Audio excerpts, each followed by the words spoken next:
Now, the Financial Services Union, the FSU, they've taken KBC Bank to the Workplace Relations Commission to settle an ongoing dispute, and I see in that dispute there are many, many issues. To enlighten us as to what their gripe is, shall we say, I'm joined on the line by Gareth Murphy, Head of Industrial Relations and Campaigns with the Financial Services Union. Hi Gareth, how are you? Hi Jim, how's it going? I'm not too bad at all. Listen, you're not making great headway with KBC. These are issues that have been ongoing for a while, I gather. That's right, yeah. So really, since they announced their loan sale, and you recall around April this year to Bank of Ireland, which effectively declared their withdrawal from the Irish market. I mean, it's the bulk of the bank that they're proposing to sell to Bank of Ireland. Since then, our members have asked us to raise a range of issues in terms of the fallout from that sale, from redundancy terms. How many members are potentially affected? Well, effectively all staff in KBC, which is about 1,200. Are impacted by the withdrawal. We have a significant number of members there. But effectively, they're all impacted over time. Some will be directly affected by the loan sale to Bank of Ireland. But in declaring their withdrawal, ultimately everyone faces the prospect of redundancy at some point in time over the next 2 or 3 years. So very, very difficult for the workers there. And they rightly said, we want trade union representation and we want our employer KBC to sit down and negotiate the range of issues with FSU, their professional trade union, and frankly KBC has kind of slapped them in the face by refusing to engage directly with us. Well, problem number one is they're not headquartered here. That's right. Yeah, they're a Belgian bank, as you know. They recognise trade unions in Belgium. So the irony is, KBC Group in Brussels was happy to meet with the Belgian trade union to talk about Ireland, and they were happy to meet with a European Works Council to talk about Ireland, but they wouldn't actually meet with the Irish trade union. So let's go back. Let's go back in time. What were relationships like between union and management up to the time of that announcement? So this is an employer over the last number of years that has continually refused to deal with FSU as a trade union. They are one of the only banks in Ireland that will not recognise and negotiate, collectively bargain with a trade union. And is that because bank. they feel they can because they're not headquartered? It's a range of things. Yes, that's definitely one element of it. And the other element is that, unfortunately, in Ireland, we don't have a legislative framework that forces employers to engage and recognise with trade unions. It's something that the trade union movement is campaigning for. In fact, we're in discussions collectively with the Minister, Leo Varadkar, on engagement, collective bargaining, union recognition, all those kind of issues, which we hope to make headway on. But at the moment, we don't have a legal framework. We're pretty unique. In Britain, there is. In America, there is. You see, the callers are ahead of you here. The caller wants to know, are there stronger laws in Belgium to compel business compared to here in Ireland? Yes, there are stronger laws, to be honest, in most countries. Whether that's continental Europe, France, Germany, Belgium, or whether you're looking at Britain, America, Canada, Australia, all of those places have legal frameworks that say if the union represents enough workers, the employer has to sit down and engage. We have no such. We could have every single KBC member in membership of a trade union and the employer could still ignore us. And what this drives is huge frustration, huge disengagement, and ultimately your only way of doing it is withdrawing your labour and taking strike action to force the employer to sit down, which is not a great framework in a kind of a modern economy. But it probably that kind of action wouldn't have the same impact now as it would have had maybe 2, 3, 4 years ago. Exactly, and that's what KBC management know. Because it's a withdrawal, they effectively have a lot of power in this bargaining relationship. So that's why we've taken the decision to refer a number of issues to the WRC, and to invite them really to conciliate with us.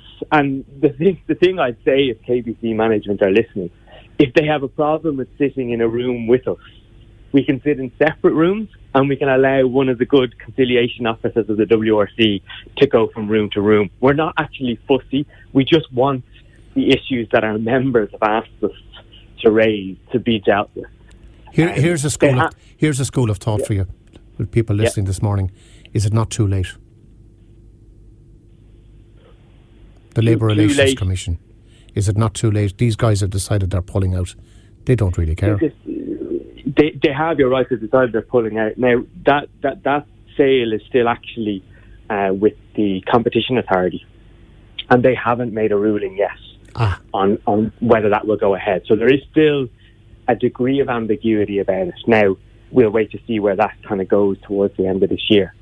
But even in the context of a withdrawal, there are jobs that can be saved in terms of the sale of the loan book to Bank of Ireland, and then other potential sales in terms of tracker books and NPLs, etc. Staff should have a right to transfer with that book to that new employer. And so the attention that those loan books will need and transferring to Bank of Ireland or wherever else, will Bank of Ireland current staff be able to deal with that extra volume? Well, under the TUPE legislation, the Transfer of Undertakings and Protection of Employment, staff should have that legal right to transfer over. But one of the things KBC has done is they've created a lot of ambiguity about whether TUPE law will apply or not. And they haven't outright confirmed, and nor has Bank of Ireland, that if the Competition Authority okays this sale, well then staff will have that right to transfer. We believe there's really an intent to try to force people out or push people out before that. Just through, you know yourself, if you're facing redundancy, you've got short service, you're going to start looking for jobs now, really, because you want a job. And so there'll be a trickle effect of people leaving, and that will actually reduce the number of potential people who will save their jobs by transferring. So there are issues like that even in a withdrawal, staff deserve to be treated with a little bit of decency and a little bit of respect and have those issues dealt with. Like I said, our fundamental issue is not necessarily the fact that they won't talk to us, it's that they won't resolve these issues. I don't care how they engage with me, whether it's through conciliation or whatever, as long as they're actually listening and resolving the issues for the staff. That's, I think, the least that staff deserve with the prospect of facing redundancy down the line. What is KBC's track record over the years in terms of redundancy? Is there a record?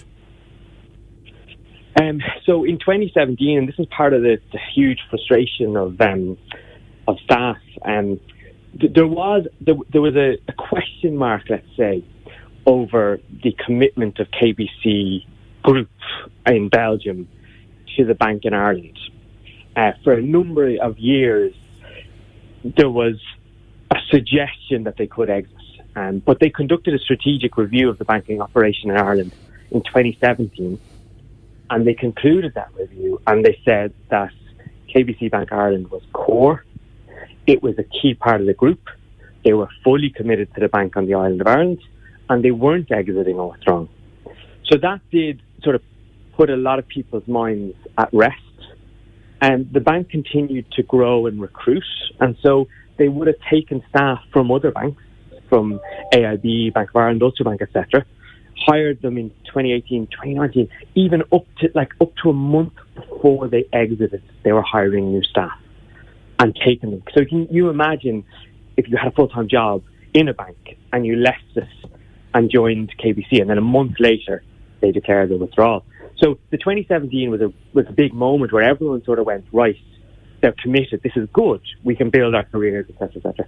So the decision to exit and sell in April of this year was an absolute shock to everyone and to all of their staff. And of course, the usual thing, they read it in the newspapers before they got a call from management, which again, it's just an appalling way to treat people. Apart from the continued and growing concern that there's less and less competition in the financial market with the now withdrawal of WRC with KBC, what is their reasoning? Just remind me of their pullout. And the reasoning is, and they will say that it's expensive to bank in Ireland, and the requirements for capital, for holding capital, really a legacy of the banking collapse, and frankly a legacy of irresponsible bank management in terms of 2007, 2008, makes it expensive and costly for them to bank here. That's their logic. I suppose a little bit like NatWest and Ulster Bank, the parent bank, the group, feels that the money they have invested in Ireland could actually be more profitable, and they could make even more money if they invested in other markets and other regions. That's effectively their logic. There's no dialogue at all, is there? There's no dialogue at all at the moment, no, unfortunately, Jim. When is your meeting with WRC? Well, we've just put it in, so we're waiting to hear. The conciliation, the WRC services basically will write to the bank and ask that they do engage us, and they will then let us know what the bank's response is. And tell me how many members again? We've significant numbers. We don't declare our membership publicly, but we've significant numbers. But you did mention a figure earlier. How many are potentially impacted? Staff-wise, there's 1,200. 1,200. Yeah, 1,200 staff affected, yeah. Very final question, really cutting to the chase here. What are your worst fears? Well, our worst fears is they just continue to ignore us and ignore issues. There's massive question marks over the pension scheme, the defined benefit pension scheme, which is of huge value to workers, and they want to protect that. And that's it. The bank need to give commitments that those pensions will be protected and won't be liquidated or won't be withdrawn overnight. And so for the workers involved, there's huge things at stake. Okay. And our worst fear is that the employer just continues to ignore them. Thank you for informing us this morning. We wish you well. Thank you very much indeed. That was Gareth Murphy there, Head of Industrial Relations and Campaigns with the Financial Services Union. Stay with us. We'll be back after this.